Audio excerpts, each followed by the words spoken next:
Welcome, everyone. My name is Matt Mickelborough, host of the Junior Resource Investing podcast and Substack. I'm excited to be back hosting another sixth panel, this one titled The Golden Harvest, Exploring Quebec's Riches. Today, we're diving into the intriguing world of Quebec's abundant natural resources and how its unique jurisdictional qualities sets the stage for success for resource explorers and their investors. To wit, the Fraser Institute has Quebec ranked 8th in the world for mining jurisdictions, and Quebec consistently ranks in the top 10 across a whole host of internal topics to that ranking. 28 different metals and minerals are currently being extracted in Quebec. 1/5 of all of Canada's mining output comes from that province. There are approximately 200 active mines, quarries, and sandpits throughout the territory, including 27 active mines as of 2018. I'm excited to be joined by a lineup of exploration executives who know well the advantages and details of Quebecois environmental science, economics, policymaking, and industry. Together, we'll dig into the nitty-gritty of how Quebec's approach to resource exploration brings together the quest for economic growth and environmental responsibility. Joining me today are Jeremy Link, CEO of Quebec Gold, Normand Champagnier, CEO of Quebec Precious Metals, and Justin Reed, CEO of Troilus Gold. Welcome, everybody, today. How are you? Good morning. I'm well, thank you. And yes, as they say, thank you for joining me here today. So we'll start off really, simple here. Jeremy, Normand, and then Justin, why don't we just take turns introducing yourself briefly and then discussing your individual companies with us? Sure. I'll go first. So I'm Jeremy Link. I'm the president and CEO of Quebec Gold. We work in the Abitibi region of Quebec, where we're exploring for gold. We've just wrapped up an 11,000 meter drill program over 70 holes, which is intended to verify a bunch of historical drilling for use in a mineral resource estimate that we're planning to report before the end of this quarter. So really by the end of next month. And it's an exciting time. And, we really enjoy working in Quebec for the most part. It has its pluses and advantages and, and some disadvantages. And that's what we're here to talk about today. Sure, I'll dive in next. My name is Justin Reed. I'm the CEO of Troilus Gold. We've been a public company for about 5 years. We purchased the past producing Troilus asset from First Quantum. Over the last 4 or 5 years, we're located in the Fortet Evans Greenstone Belt, which is just north of the Abitibi. We've drilled about 250,000 meters. We've defined 8.1 million ounces of gold equivalent so far, and expanding shortly with a new resource. Well capitalized, brownfield development, moving forward through the permitting process now. Looking forward to putting a 20-year plus large-scale gold and copper asset into production, and certainly we're benefiting from the landscape of operation within Quebec. Looking forward to the panel today. Thank you for having me. Thank you, Justin. Normand? Normand Champagnier, I'm the CEO of Quebec Precious Metals. The company was created 5 years ago by merging 2 existing publicly trading companies and assets from the third one, with the goal of finding the next gold mine in James Bay region with the support of Goldcorp today in Newmont and the largest pension fund in Quebec. Since that time, we've been drilling. We haven't achieved our minimum target of 2 million ounces of resource, but we'll be back drilling later this year. We just completed the financing.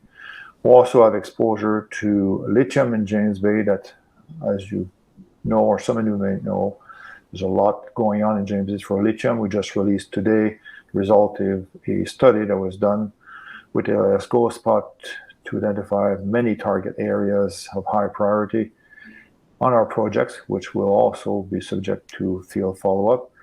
And lastly, we have the only rare earth project in North America that has had a full feasibility study. It's called Kipawa. And we inherited that project, and we look forward to creating values from that. Thank you, gentlemen. So just to start this conversation off, why don't each of you take turns again here, highlighting an example of how Quebec as this jurisdiction has already benefited you and your company. And we'll go in reverse order. So Normand, you'll lead us off, then Justin, then Jeremy. There are a number of advantages in Quebec. First of all, the stability of the regulations. There have been some changes, yes, over the years, but stable regulation, which means predictable results as far as what you get from the government and authorities in terms of permits and delays and information. Two, a very favorable taxation regime. And if you work where we're in James Bay, you get 37.5% back if you spend what we call hard cash money. And also, if you do raise flow-through funds, and you get a very good fiscal regime that helps minimize dilution and at the same time raise the funds you need to do exploration. We have in Quebec a very good database that's publicly available for finding what are the best places to explore. We have a good land management system, claim management system, which makes the process quite efficient. A qualified workforce. If Quebec is a mining jurisdiction, there's a mining culture here, which also benefits to everyone. And I would say good infrastructure, not everywhere, obviously, but where we are in James Bay, because of hydroelectric project, we have paved roads, we have power, obviously, and we have communities that are quite happy to work with you as long as you do the right things. That's how I would summarize the advantages of Quebec. Thank you, Normand. Justin?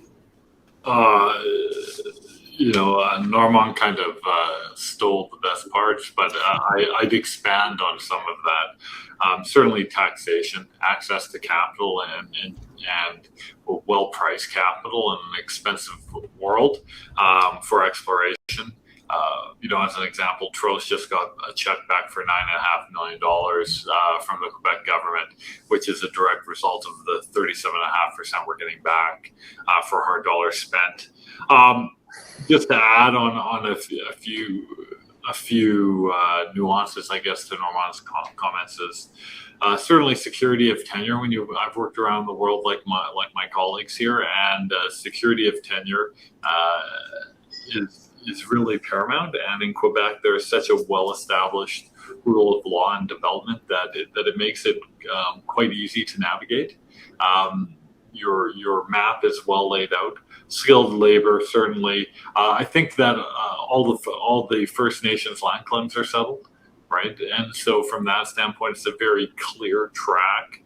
Obviously, you still have to do an IBA, and you have to bring your stakeholders in as partners and work through the process, but you're not starting from scratch, and there's well-established protocol. Really, for Troilus right now, we're benefiting from government subsidies, pro-development opportunities. Normand are part of Clan Nord, which certainly is going to help us develop additional infrastructure as we move. And I have a full 171 kV line into my site already from the past production, 50 megawatt substation. We're paying for power at 3.2 cents a kilowatt hour right now, which is the cheapest in the world, and it's green. And then maybe before I throw it to Jeremy, is just a shareholder base, access to capital, and access to capital that I think a lot of our competitors outside the province don't have.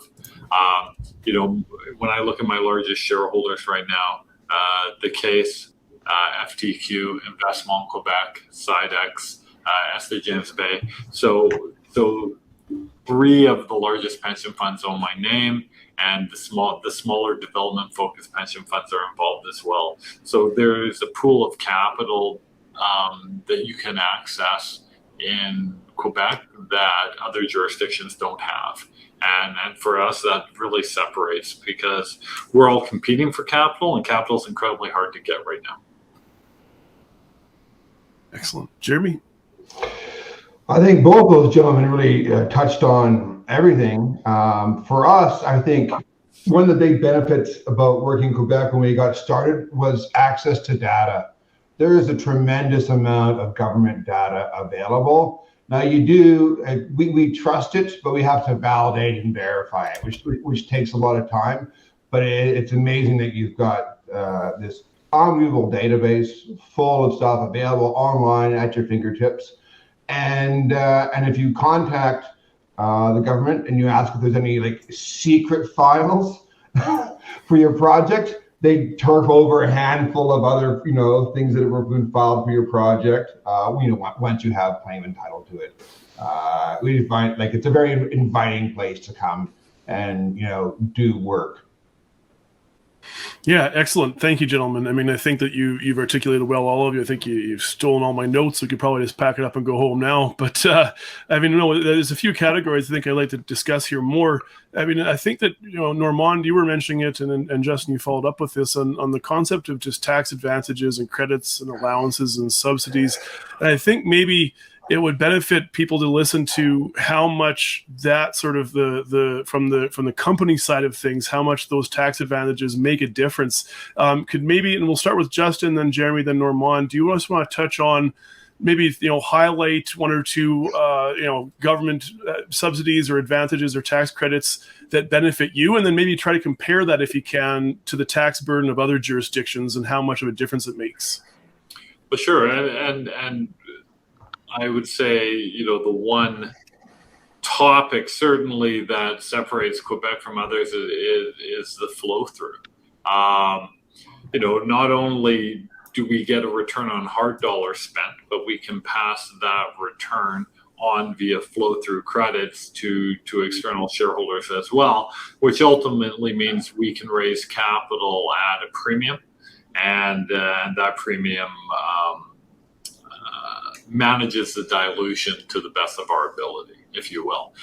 And in Quebec, we also have things like charity flow through and super charity flow through. And, we raised $50 million, I guess about 2.5 years ago. The majority was a super charity flow through. We raised it at an 80% premium to market. And so ultimately, that is the best capital possible for your shareholders. Mm-hmm. And like Normand said, if you spend the hard dollars, which are non-flow through dollars, into the ground, and we've done that as well lately, you get that money back. And so that means your dollar goes a lot further. The opportunity for success or for a new discovery is increased. When you're getting 37 cents back on the dollar, you're able to drill not 5 holes, you're drilling 7.5 holes. Think of it that way, or more. And so that allows the companies to move faster and have a better, and again, a better chance of success in the future. And from the government standpoint, why are they doing this? Because, like you said, they have 27 mines in operation. They probably have 5 mines under construction. They probably have 15 mines in permitting right now. And as such, Quebec is a pro-development, resource-focused province. And mines end. And so they want to constantly replace that. And it's a huge source of taxation and unbelievable benefits to the province in the long term. So, I'll leave it there. And then we can go into CDE credits for development taxation as well, as you start to put down ramps and shafts and things like that. So it's just not the exploration stage. It's across the development platform in Quebec, which, again, makes your dollar go further. And in a bad market, especially in the precious metal space like we are at this very moment, your dollar goes a lot farther. Well said. Jeremy, any follow-up to that? Yeah, absolutely. When we did our IPO, we did the Quebec, charitable flow through as well. We received nearly an 80% premium relative to the pricing of the ordinary shares, which was fantastic. And also because it's the charitable flow through, it goes back into an investor that you want the stock to go to, which is great. People who, not all flow through investors are created equally. And so it really allows you to make sure that the stock goes into the hands that you'd like it to go into. And then in terms of, I agree, Quebec is pro-development. That tax regime is just incredible. Our only problem with the tax regime is that it's the unpredictability of when we will actually get tax returns. Sometimes I think our average is like at least trailing 18 months, stuff like that. But other than that, it's money that you don't have until you have it, right? So it's just been a fantastic experience so far on the taxation side. And I agree with Justin, the shareholder base in Quebec is tremendous. They don't, when we first went to Quebec, people told us like, oh no, you have to be a Quebecer to work in Quebecer. And that was not our experience having worked elsewhere in the world. And it was not, and we found it to be the same case, in Quebec. We were welcome to come and, work there. The Quebec funds invested in our story. And Quebec is once again a wonderful place to work and invest in. Excellent. And Normand, final thoughts to you? Very good comments and thoughts from the other panelists. I'll add a couple of points, 3 points. First, with the critical minerals focus in Quebec and across Canada, many other places in the world now, with the flow-through regime, you're able to achieve a very high premium. The financing we completed now, we're able to get a 88% premium, and as long as the flow-through funds are spent, at least 51% of them on exploration for critical minerals, in our case lithium, combined with the gold that we going to explore for, then you satisfy that. So 88% is very good.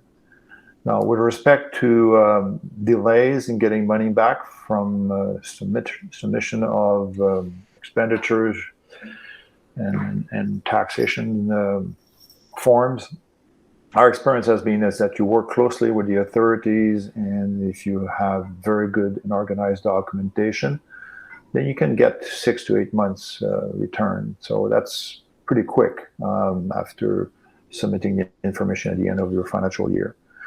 And I would agree completely with Jeremy. Yes, I am a Quebecer, and speaking the language, it helps in Quebec, but Quebec is open for business in mining. As long as the companies act responsibly and do good work and work closely with the communities in a safe and environmentally sound manner, everyone is treated the same, which is very important. Well, why don't we discuss more kind of that concept of widespread political and social support? I mean, I mean, this topic, we talk about political parties, local shareholder support, Indigenous and Inuit support, and what it takes to kind of court them, permitting, government communicativeness. I'm anticipating, gentlemen, maybe this might not warrant three separate answers for each one, but I'll make sure that I'll each give you an opportunity to answer a separate question to lead off that conversation. But Normand, let's return back to you. I mean, I guess it's a fairly simple question. I mean, when you see, there's a CAQ, the Parti Québécois, the Liberals. I mean, is it comfortable to say that all three of the major parties have a widespread support of the resource industry? I would say for two of them, that's true. If you go back 10 years ago, we had a brief episode, unfortunately, where we had the PQ in power, and they wanted to change the rules radically. It didn't really happen. Some rules were changed. That was not good. And we saw the ranking of Quebec go down considerably based on the Fraser Institute survey. But that's beyond us. And I don't believe we're going to see personally a return to that because everyone understands that in order to have risk capital invested in a risky industry, mining generally is, especially the exploration part, you need to have stability. And if you change the rules, then you get penalized very quickly. So I think there's a broad understanding in Quebec across most of the parties that this is the case. And Jeremy or Justin, any color you want to add to that conversation? No, I totally concur with Normand's comments, and then also access to the decision makers and the politicians from a lobbying standpoint.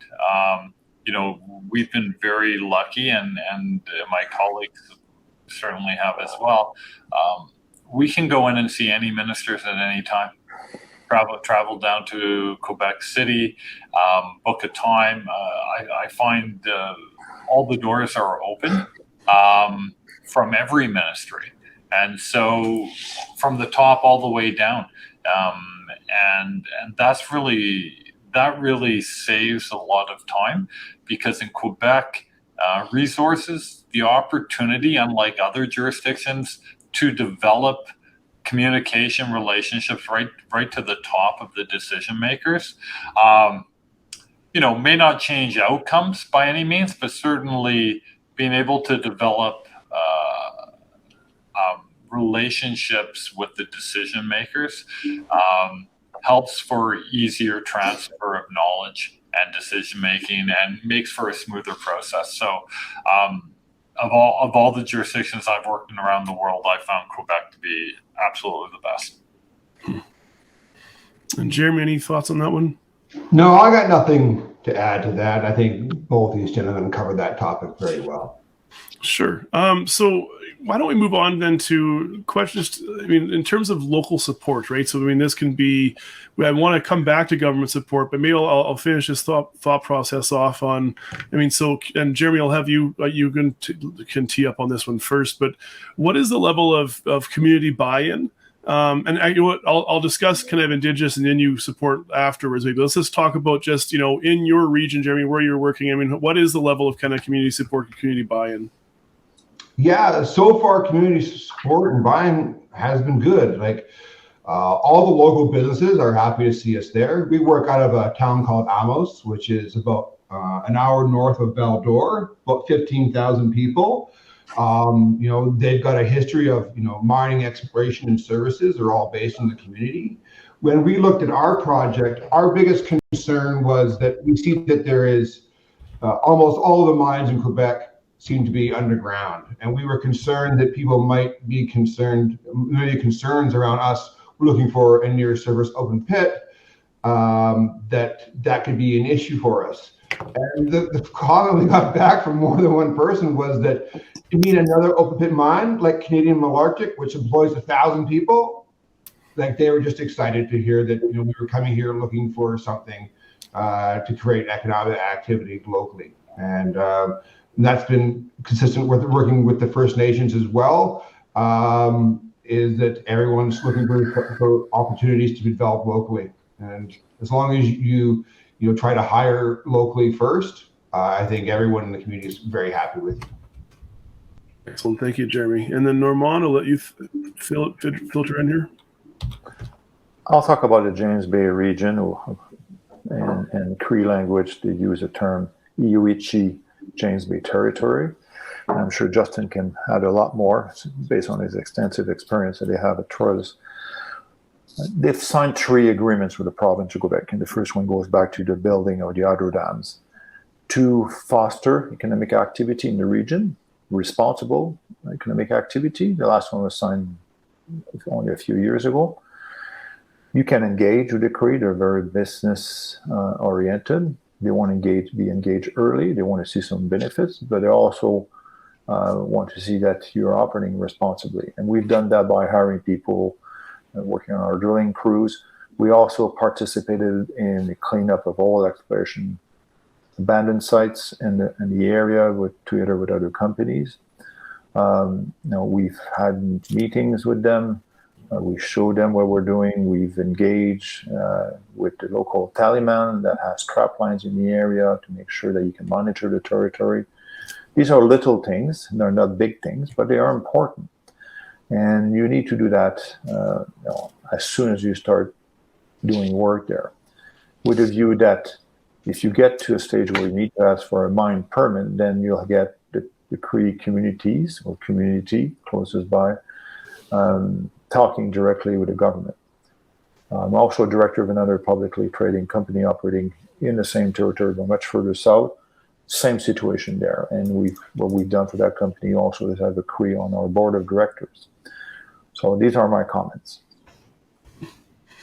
No, thank you. And then Justin, anything you want to fill in there? Yeah, I'll just add a few things. I'm kind of in the southern James Bay working from Chicago.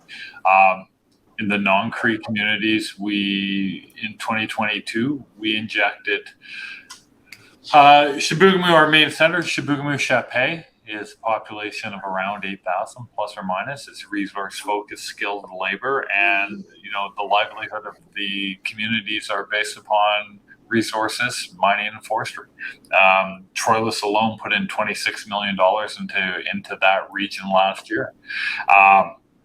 And now we have Sayone there, we have Blackstone there. There's a huge amount of development, certainly in the Chibougamau area. With regard to the Cree, we've had we work with the community directly out of Mistissini. We inherited a relationship really as Inmet operated Troilus for 14 years, produced 2 million ounces of gold and 70,000 tons of copper, shut down in 2010. The first IBA signed under the James Bay Accord was Inmet and the Cree. And so we've inherited that 14-year productive and beneficial relationship. We signed a pre-development agreement with Mistissini, and last year, of that 26 million, almost $10 million went into the Cree communities directly. We formed two very significant JVs with the Cree. One through our drilling contractor, which was Chibougamau Drilling, with SCAN, which is their economic development corporation of Mistissini. They formed MyCan. And so we have Cree content and Cree leadership on our drilling platform. And when you're drilling 250 to 300,000 meters, that's a lot. And also all of our contracting, and call it hourly labor, goes through a new JV that we formed with Mistissini as well. So our biggest challenge with the Cree is managing expectations, because Troilus was a producing mine. Upwards of 25% of the employment at Troilus were Cree from Mistissini, and many think you just turn the mine back on and they can come back to work. So laying out the exploration permitting regime is our challenge. What I think is very uplifting for us is that, if you go to the community of Mistissini right there are 1,000 people between the ages of 18 to 30 who are looking for employment. And we're working with, and the local communities are working on training and building capacity. And so being able to get on the ground floor, being partners with the Cree as we move towards a development or an exploration scenario, it develops that goodwill. And so we have to remember we're there for a short while. This is their land. We have four tallymen or trap lines that happen to go right through the middle of our open pit. Funny how that happens. And, we're working with those families to be able to provide opportunities for the families, the impacted families, the communities, and then obviously the greater Cree of Quebec. So very sophisticated. I've worked with First Nations in Canada and Indigenous around the world before. And I would say that in Quebec, the level of sophistication is incredibly high. And so from a business sense, we don't waste a lot of time on nuances and things that aren't going to get us to the ultimate result.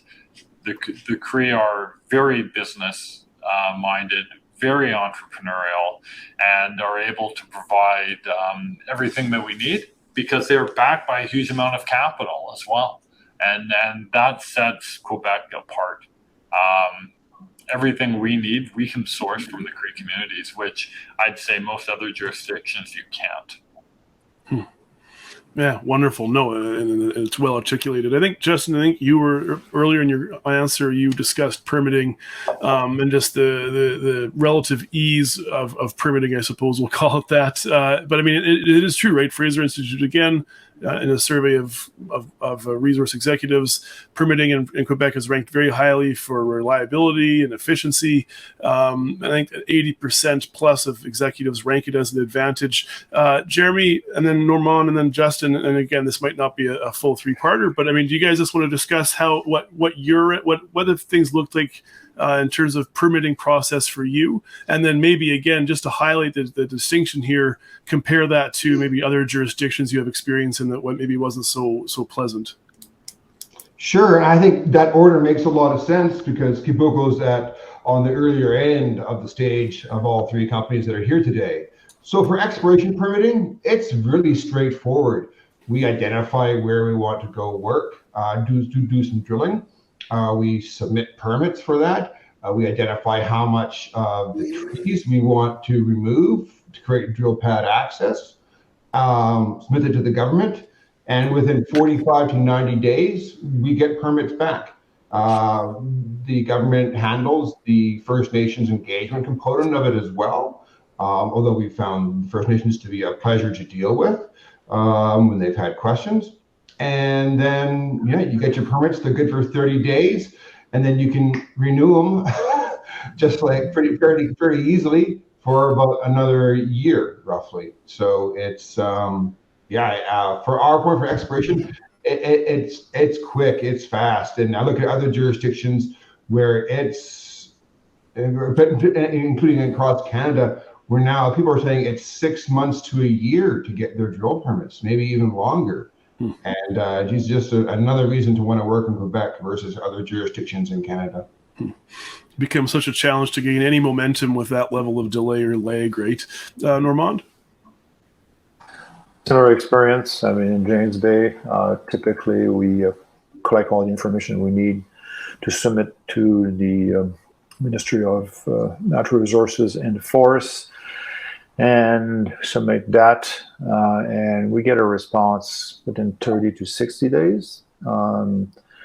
It's also important to have a good relationship with the person that handles the application, meet with that person, and understand what the workload that person may have with respect to other drilling permits that have been submitted.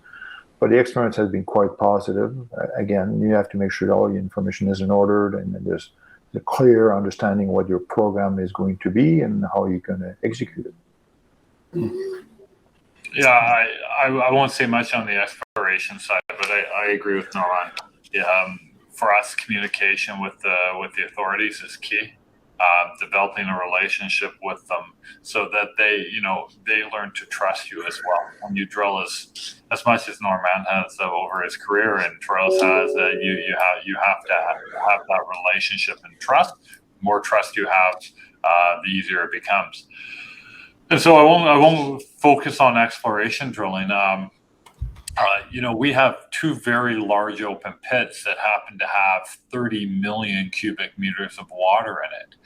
And we've gone through the complete regulatory process to start dewatering. And certainly when you're in Quebec or any jurisdiction in Canada, water is your single biggest or most important issue. And it took us a year, but it was essentially a full mini EIA, if you think of it that way, but consultations with our First Nations partners. And we're permitted we bought a water treatment plant from Newmont at Eleanor. We have it set up. We don't need it until we get to the bottom of the pits, but we're discharging into the environment. And that is a major test, and to be able to do it that fast with our partners in Mistissini is absolutely huge and tells you about the pro-development requirement or ability in Quebec.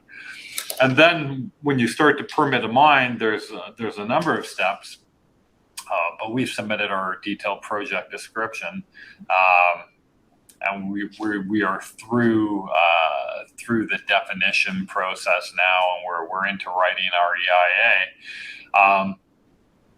But in Canada, we have the province and we have the feds, and I've got to tell you, we're not really worried about the province, only because Quebec is so well defined. We know our project managers. We know all the analysts who are involved in our case. We know what they need.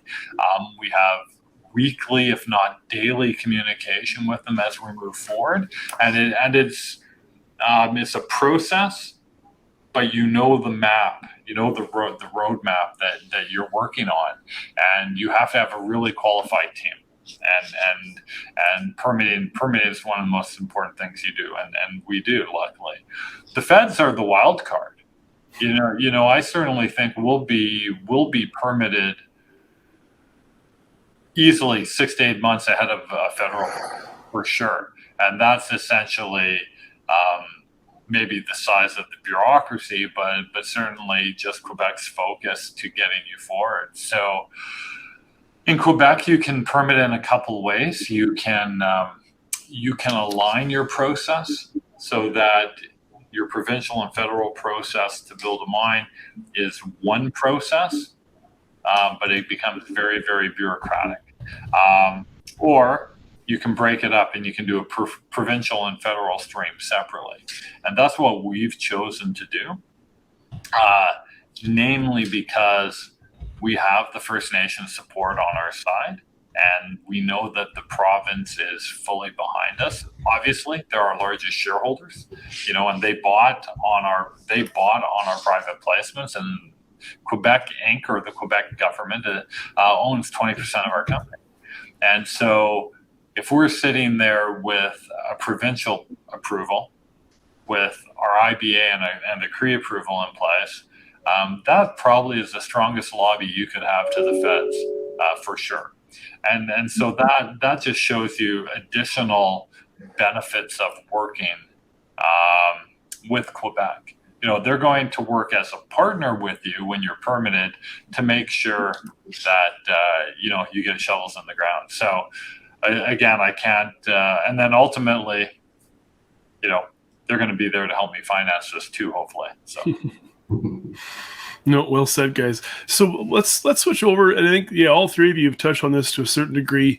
And this is, from when I'm speaking as a private investor, obviously infrastructure is one of those foundational things, right? What good is the world's largest gold deposit if it's in Antarctica, right? But that infrastructure plays such a huge role in the feasibility of any project, right? This can be road, power, clean power, right? I know that's a big thing for Quebec.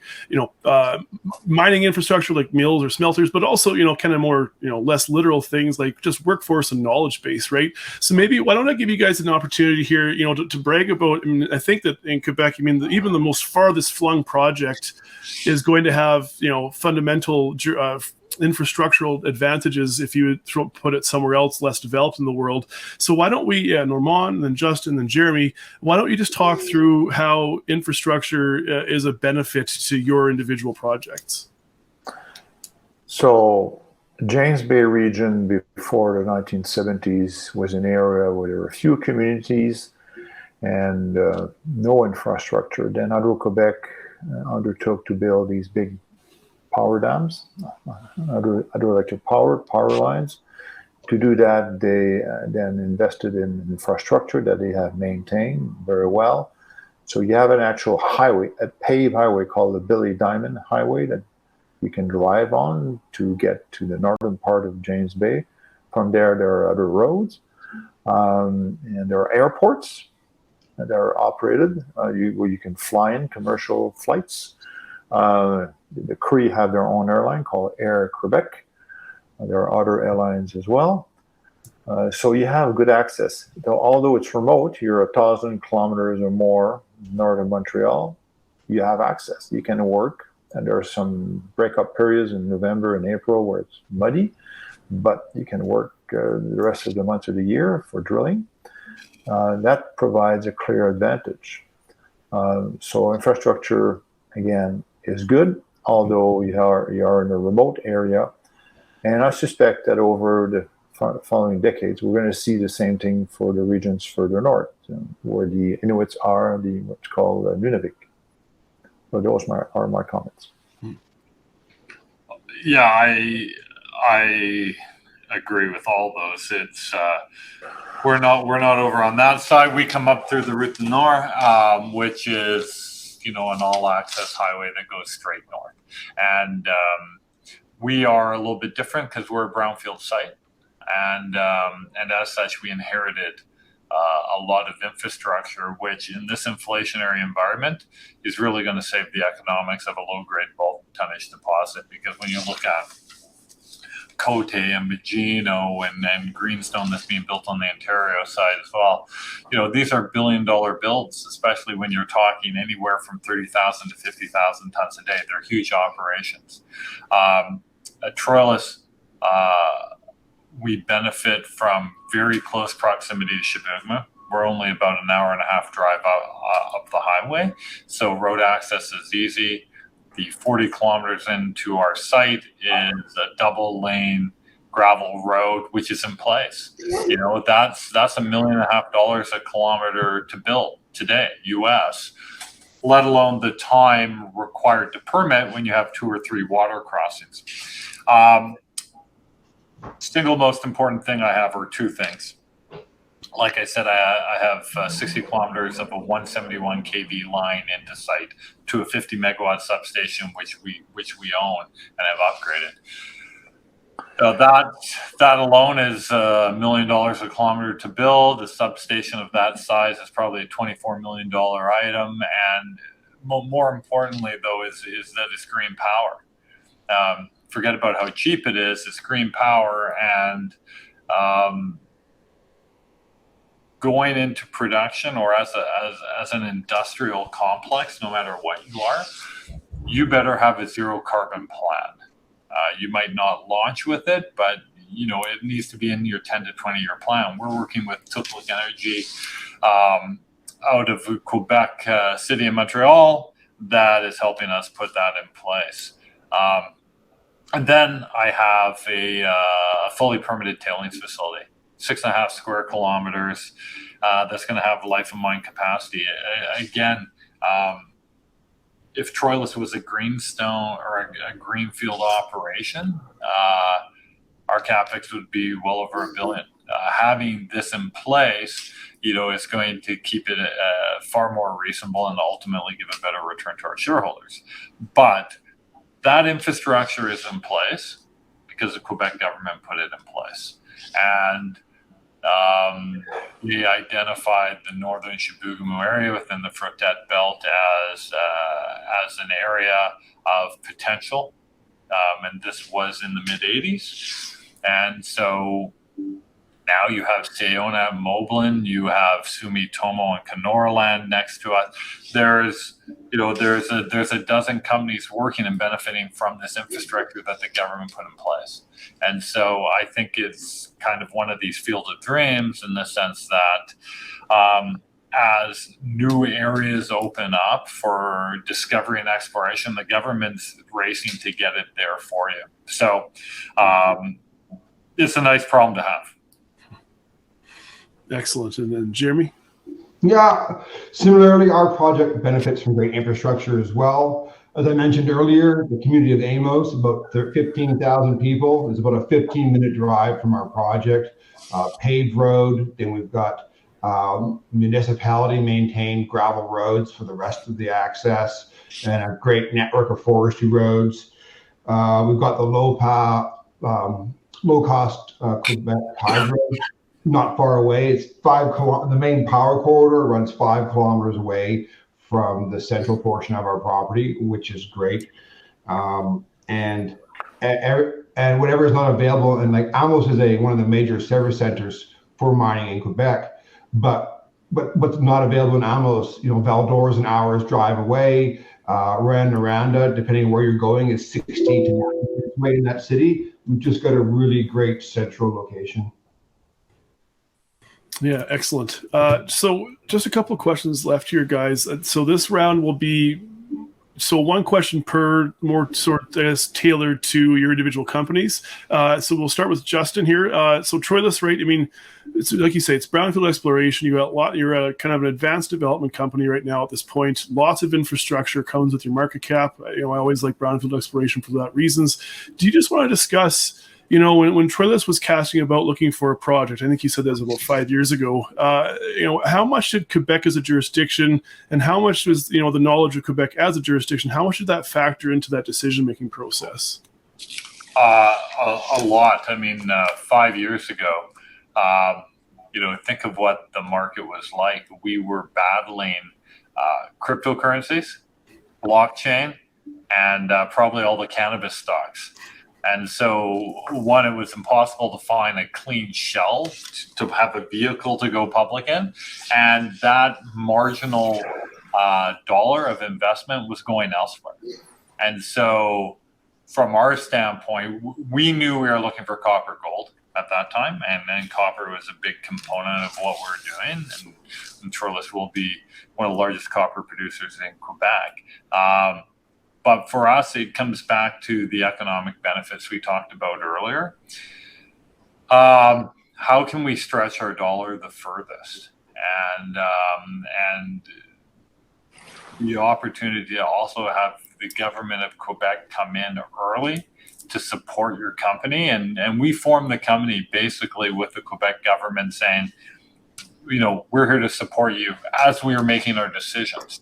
And so from that standpoint, it didn't take away financing risk. It just mitigated it quite a bit. So for us, we are in Quebec, one, obviously, because there was a good asset, a good opportunity. We were able to build an unbelievable team, but certainly access to capital and support. Quebec government are long-term shareholders. They know how to buy stocks. They're not very good at selling them, which is exactly what the three of us love to hear. So. Awesome. All right. And Jeremy, so for Quebec Gold, you guys are exploring, you're trying to master the nuggety effect, right? And so I guess my question for you then is, how has Quebec helped with that process, right? In terms of finding local experts, individuals, organizations, or projects that you can draw your knowledge base from to help you move forward with this project successfully, pardon me. I'm going to give you a cheeky answer, and I would say the lack of coarse gold expertise in Quebec gave us a competitive advantage. Quebec is littered with gold and coarse gold, great big flakes of it. It's high-grade stuff everywhere. And so it's relatively been, until recently, relatively easy to find. But now things are getting harder to find. People are looking under glacial cover, such as ourselves. And, we're looking for what we call moderate grade coarse gold. So not low, not high, in between. And if you haven't worked in a moderate grade system before, they're very confusing and they're very frustrating. And so for us, like that lack of experience in Quebec, which is changing, really create an opportunity for us.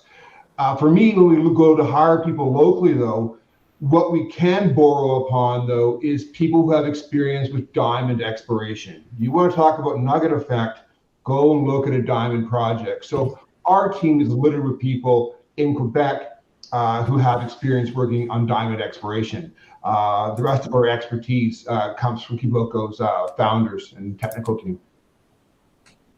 Okay, thank you, Jeremy. And Normand, so your Sakami, pardon me if I'm mispronouncing that, your flagship project, I think you also are a good example of benefiting from the history of Quebec as a mining-friendly jurisdiction, because there is a history of exploration on that land package. Do you want to just describe to me the process? Again, starting out looking for a land concession to lay claim to, and accessing data and utilizing that data and the quality of that data and, the organization of it. Can you just speak to how kind of all that kind of backroom content helps make your job as a current explorer easier?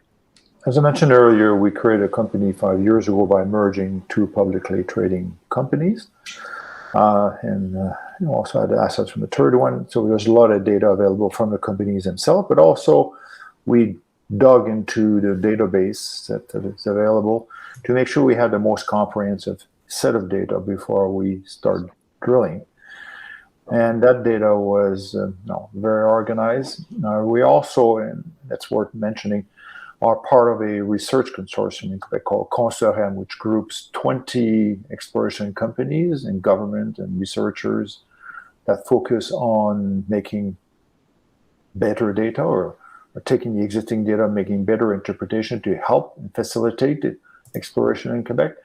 That's also available for those members, and which groups, as I mentioned, 20 companies, the most active in Quebec typically.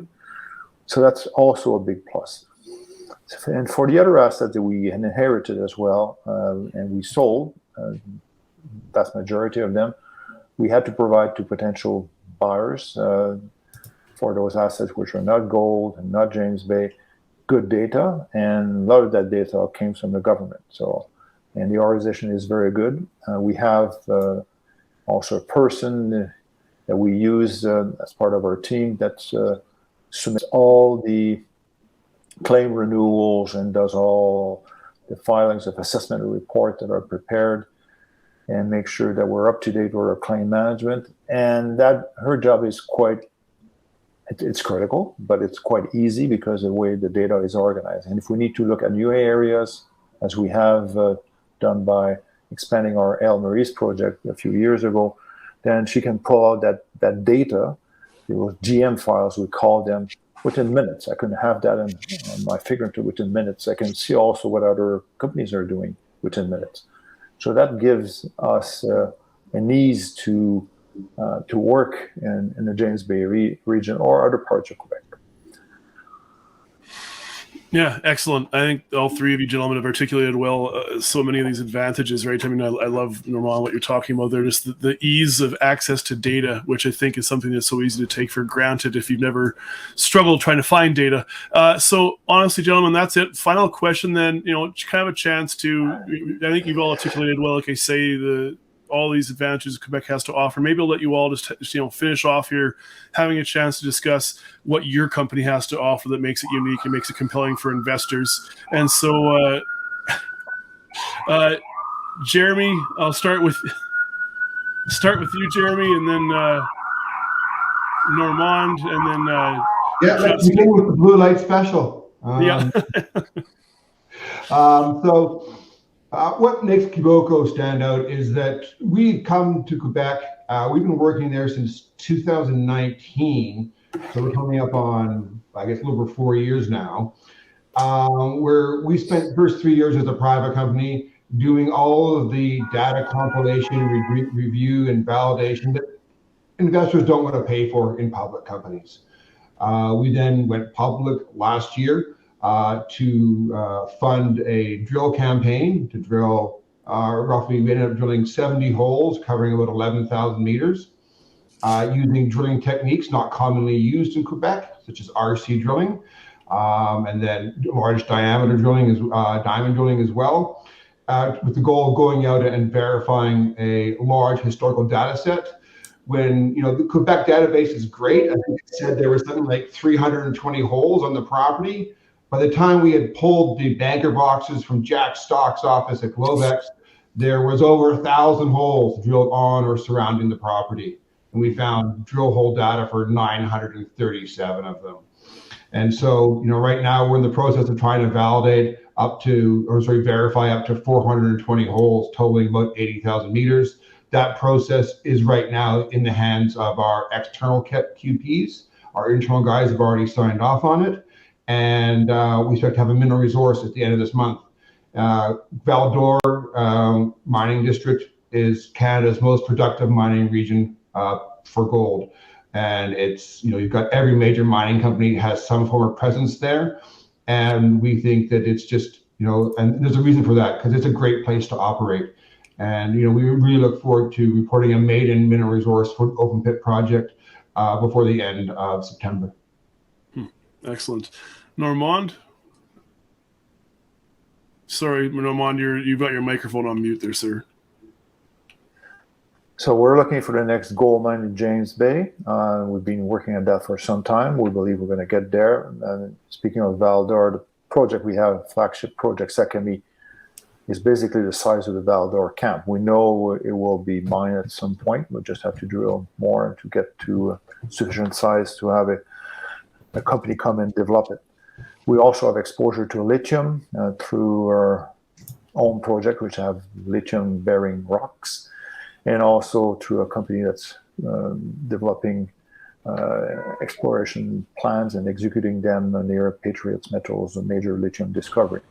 And lastly, we have exposure to rare earths in southern Quebec to a project that has had the only feasibility study of all North American projects, and it's characterized by heavy rare earths. So we've got exposure on several fronts with a good shareholder base, very good support from them, and also from the Quebec authorities. Excellent. And Justin, final thoughts to you? Sure. We're developing the Troilus Gold Mine. We're targeting a 20-year plus mine life, producing between 250 and 300,000 ounces equivalent a year. We have 500 square kilometers of very fertile, underexplored ground that we are actively exploring. Besides expanding upon our 8 million ounce resource, our new resource will be out in a matter of a couple months, and if not sooner, and full bankable feasibility towards the end of the year. So we are looking forward to taking advantage of all that Quebec has to offer us as we move through development.